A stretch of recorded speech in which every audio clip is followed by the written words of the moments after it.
Listen to the 48 Hours podcast for shocking murder cases and compelling real-life dramas from one of television's most watched true crime shows. Go behind the scenes of each episode with award-winning CBS News correspondents and producers in Postmortem, a weekly deep dive. Listen to 48 Hours wherever you get your podcasts. Inspired by the life of the savvy and ambitious Colombian businesswoman Griselda Blanco comes a new Netflix original limited series. Griselda tells the story of a devoted mother who, with her lethal blend of charm and relentless savagery, creates one of the most powerful cartels in history. Witness Sofia Vergara's captivating transformation into the godmother of the underworld. Griselda, streaming January 25th, only on Netflix.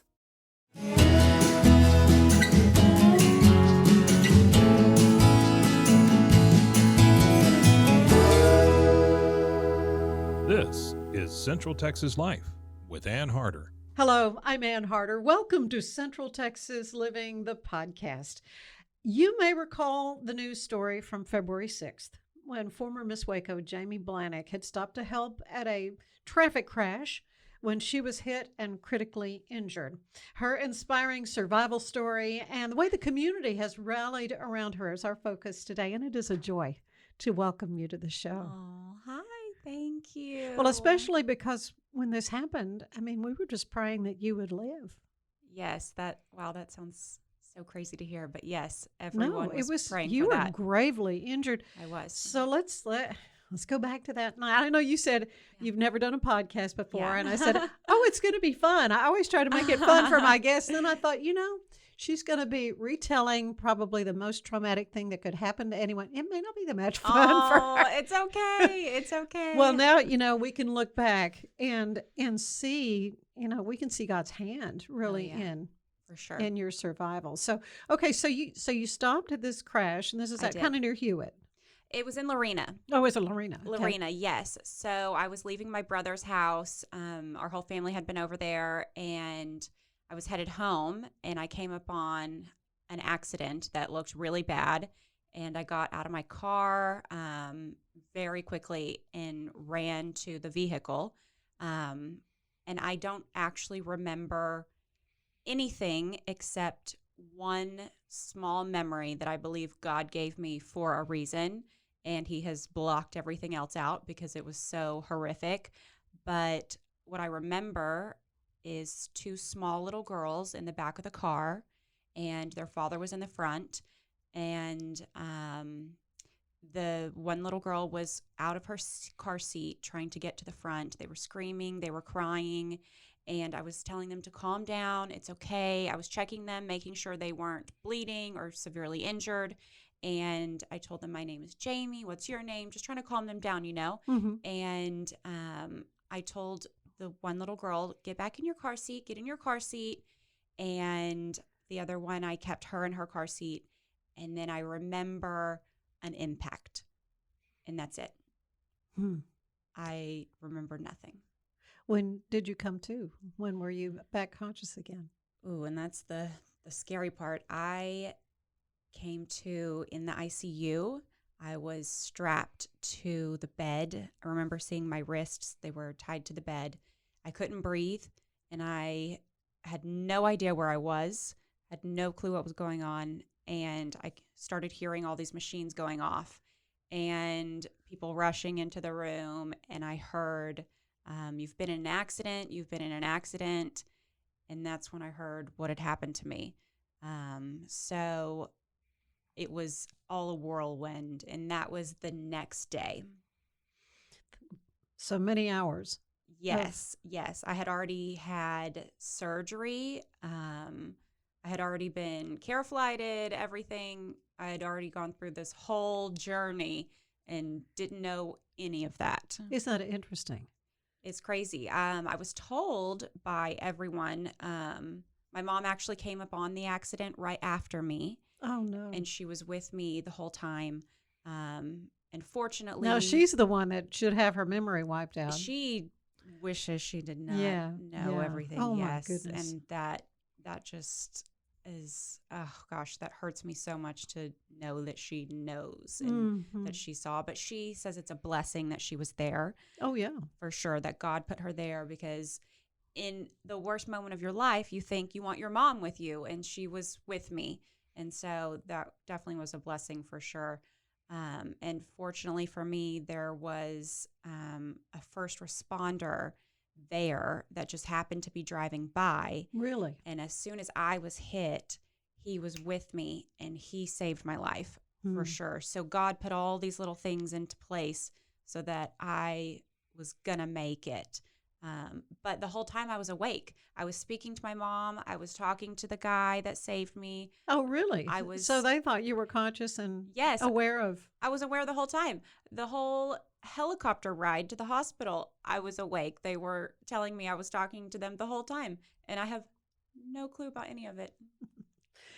Have you had training, EMT kind of training? I mean, what to stop and help at an accident like that? Is that just in your DNA to stop and help, or is it something Yes. you've been trained to do? I know nothing at all. I know how to put pressure on bleeding and like common sense sort of stuff, and I could do CPR, but I could never save someone's life. That is for sure. That's just who I am. I see something and if I think I can help, I help. I've stopped numerous times at accidents. I've called the police for accidents many times, but this one was so bad I didn't even have time to call 911. But that's just who I am. If I see something, I want to help. If I can open a door for someone, I want to open a door for someone, carry something for someone. That's just who I am. This has been such a learning experience, I think, for a lot of your friends, because I know KX6V did a story, I think maybe the next day or so, of the people that were gathered outside the hospital praying for you. There have been so many people who heard your story and immediately rallied, at least to try to help through prayer. Yes, that was something that when I woke up, I started asking my mom, does so-and-so know? Do people know? And she was like, yes, Jamie, everyone knows. And I still don't even grasp how many people were praying for me, because I meet people who come up to me and they're like, you're the girl, I've been praying for you. And it's touched me so much. I never thought that I would be the one that people would pray for, that I would need the prayers. But I needed them and I felt them. And you know the saying, the power of prayer? It's a thing, because I could feel that power. As there were 100 people outside of the hospital praying, I could feel it. I didn't know who was out there. I didn't know how many people. I didn't know anything, but you could feel it. And all of my low moments in the hospital, when I was crying and when I was in pain, I could feel this peace come over me. And it's been amazing. I know that God has been through this entire thing for me. And if you weren't a believer before, I can sit you down and I can tell you, and afterwards you will be a believer, because I'm a huge Disney fan. And my nurse in the ICU, her name was Mickey. Mickey Mouse. It's just little things like that, that you're like, oh, wow, this is a God thing just for me. When did everybody know, okay, she's going to survive this? I think it had to have been the next day, because, and this breaks my heart, when my mom called my dad to tell him, he had left my brother's house before I did, and my mom was right behind me, so my dad was home before we were, and she had to call my dad and say, Jamie's been in an accident, and I don't know if she's going to make it. And that, at that point, they didn't know, and they did not know if I would survive the care flight to Temple. It was very scary for everyone, and I think it was probably Sunday that they knew I would be okay. But I may have to fight, different battles along the way. But it was Sunday, I think, before people knew. What is your recovery status now? I mean, where are you in this? I know it was a traumatic injury because Yes. you lost a limb. I did. I lost my right leg, and it's so I'm now considered an above the knee amputee. Which is crazy. I am in physical therapy. I go 3 times a week. I have a prosthetic leg that I can walk on. And we're kind of tweaking that now so that I can use it, all the time, because that's going to be my new leg. And I'm very fortunate that I will be able to use a prosthetic.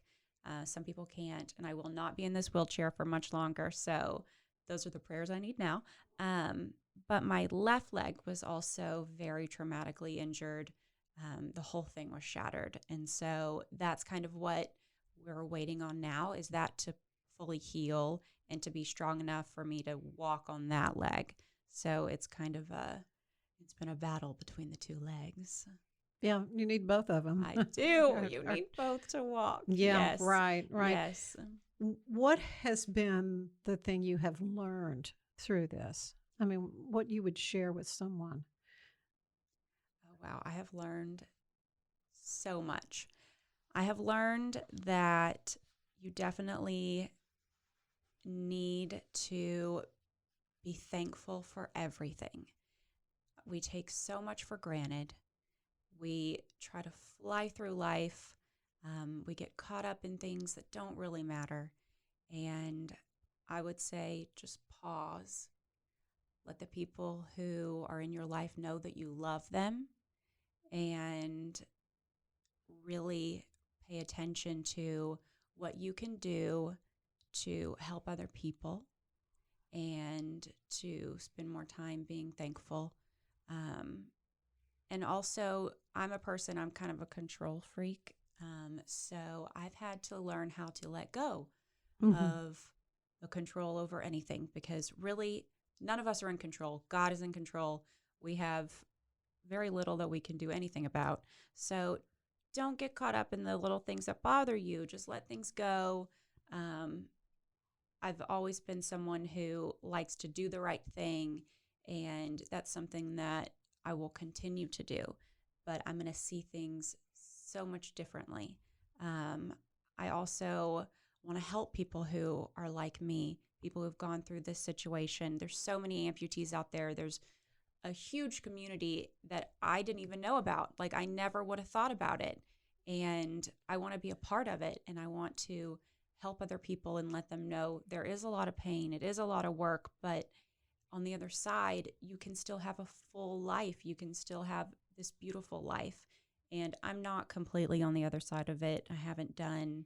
It's only been a few months, really. It's just been 3 months. Yeah. Yes. It's remarkable how far you've come. Yeah. When you talk about how traumatic those injuries were. Yes. But I have to think that technologically speaking, between, the military and so many of our brave men and women in the military were injured and lost lower limbs, that there's got to be some advancements made in helping this kind of injury. There are incredible types of prosthetics, and the options are totally crazy. I am now just in the beginning parts, but the technology. There's some that like for running. Yes, there's blades, and there's microprocessor knees, and for people who have lost arms and hands, you can actually, they have technology where you can actually move your fingers and pick things up. And I think right now somewhere they're working on feet that can feel like sand if you're walking on sand. And it's just incredible where the trajectory of where the technology for prosthetics are going. And I look forward to being a part of trying things out and saying, this works like this doesn't work that well, and helping people like that. Because, in 100 years ago, people had peg legs, and Right. now you can swim, you can snowboard, you can do whatever, and I'm looking forward to doing all of it. And you will, I predict you will be doing all those activities. Yes. So I assume, I mean, you're absolutely gorgeous. You're Oh, a thank Miss you. Waco. Yes. And so one would think you've, exercise and all that. Yes. So how is that aspect of your life going? I worked out every day for hours a day. And when I woke up in the ICU at one point, I was like, the gym. When can I go back to the gym? Yeah, right. And the doctors were like, Jamie, you're not going to go to the gym for a while. And I was like, what? And so Not even upper body? yeah, I know. I'm like, wait, what? I can't do anything? And so I started in my hospital room with my Ensure bottles that I was supposed to be drinking. I was using them as weights. And my nurses would come in and they'd be like, oh, look at you. I'm like, yeah, I just have to work out. gotta do I just something. have to do it. And that was a struggle. Those things, like, they maybe weigh a pound. They're like 16 ounces. And I could barely pick them up. Really? And as I was going through at the hospital doing my occupational therapy, I was like, oh, give me the 10-pound weights. I can do that. That's what I can do 10 pounds easily Sure. at the gym. Yeah. And I could barely pick it up. And she was Yeah. like, why don't you try the 3s? And I Yeah. was like, oh no. And so I was in my head, I was like, even though it's only been a couple weeks, I have lost everything.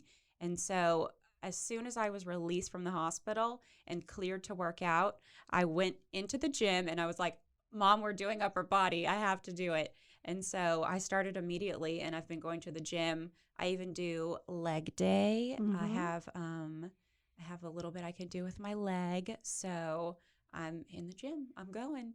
And I'll That's continue incredible. to do things. And I've told my prosthetist, I said, okay, I'm going to want to snowboard and swim, and I hike. And so he's like, oh, you're going to have a bunch of legs, Jamie. I'm like, okay, You perfect. have a Yes. wide array to choose Yes, from. I'm going to have several legs.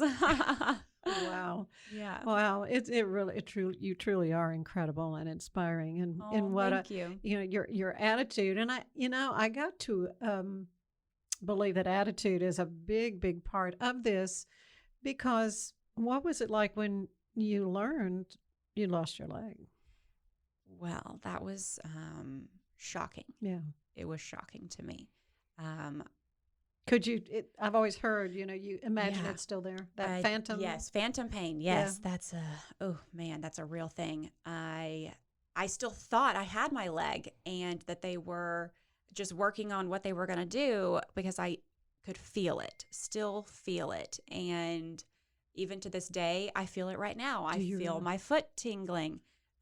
Yes, it's a strange sensation. So, it's been a process. The pain was very, very, very intense in the beginning, and you have to figure out what medications work for you. Because I had a traumatic amputation, my nerves were like shocked by what happened. It wasn't a gradual process or anything like that. It was traumatic. And so I sometimes feel like the pain that I'm feeling is what I felt in the accident. And there's no way to describe the pain to someone until you feel it, because I thought I knew what it might feel like, but I had no idea. It's pretty bad. So sometimes I just have to, pray it away. But So it still happens. To you. yes, I feel it every day. Do you? They say it takes, for someone like me who had the traumatic experience, it can take a year. And I've spoken to some people who have had amputations who still 10 years later feel the pain. And there's all kinds of things you can do for that. But I'm just hoping mine goes away so that I don't have to have any more surgeries. But it's wild, Anne. Let me tell you, it's crazy. And I never could have imagined. What other surgeries would they propose to do? So you can have these like processors or something put into, I think, your brain or your spine Oh, that kind of cuts off the nerve signal to your brain.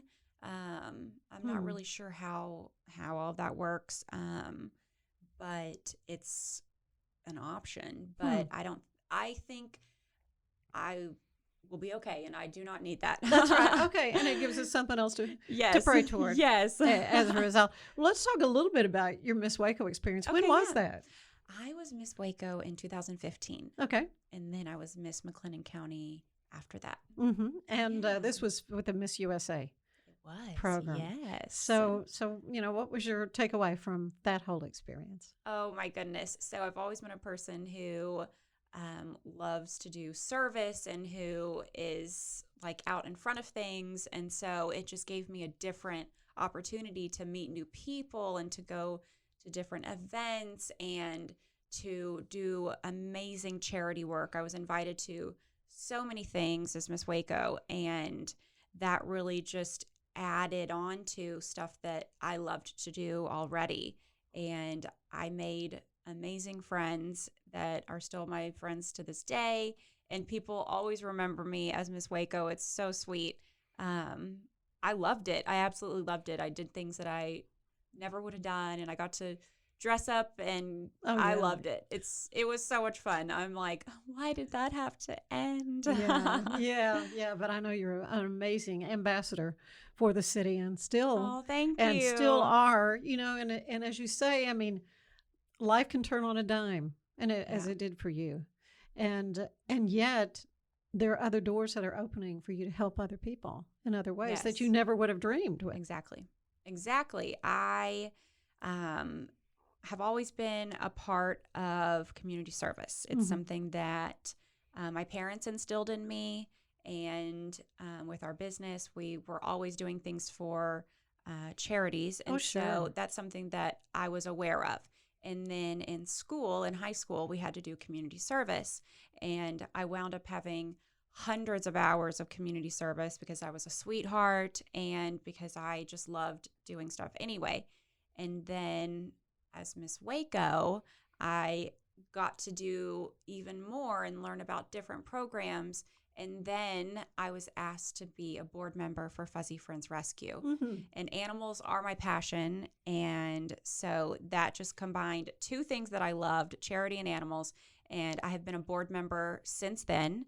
And I love Fuzzy Friends. Rescuing animals is something that I believe in. And I always thought animals were going to be my charity passion, but now I'm adding in the amputee world to that. So it's just, I'm going to have quite a busy life, I feel like, helping people, doing charity work. And that's totally fine with me. Yeah. You mentioned your folks' business. Let's give a shout out to Blanek Catering. Yes. Of course, I've known your folks for a long time. Yes. And they're just amazing. So how are they doing through all this? Oh, wow. It's been incredible for me to have them with me by my side from the very beginning. I love my parents. They're amazing, and you know them. You've known them for a while.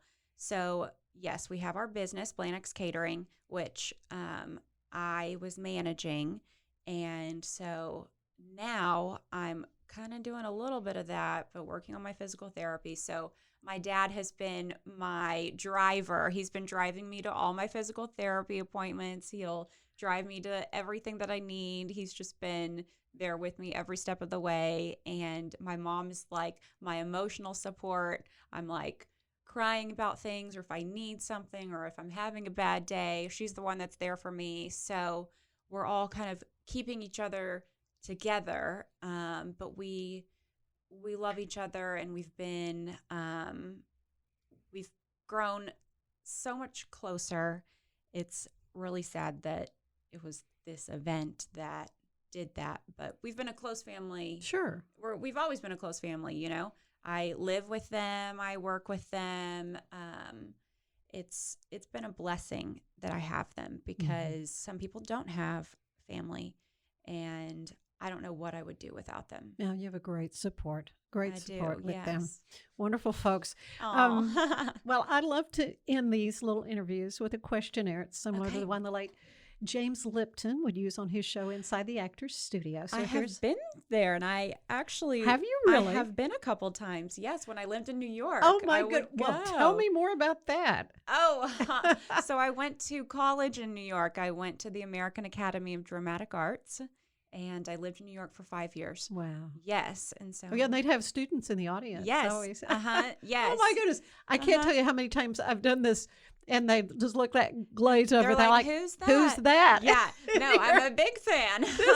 This is amazing. This is Yes. terrific. Okay, well, this is a very loose Okay. version. Okay. But what is your favorite word?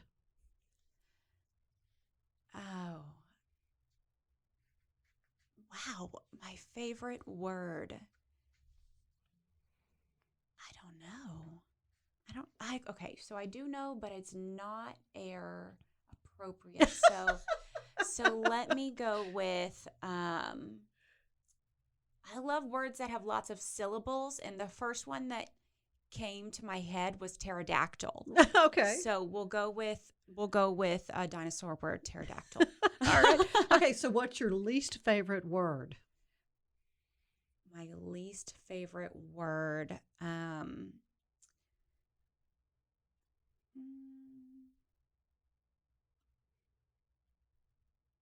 Okay. Mm-hmm. So Yeah, it's like, just sort of meh. what is it really? Okay. Okay. That's my least favorite word. Very good. All right. So what turns you on creatively, spiritually, or emotionally?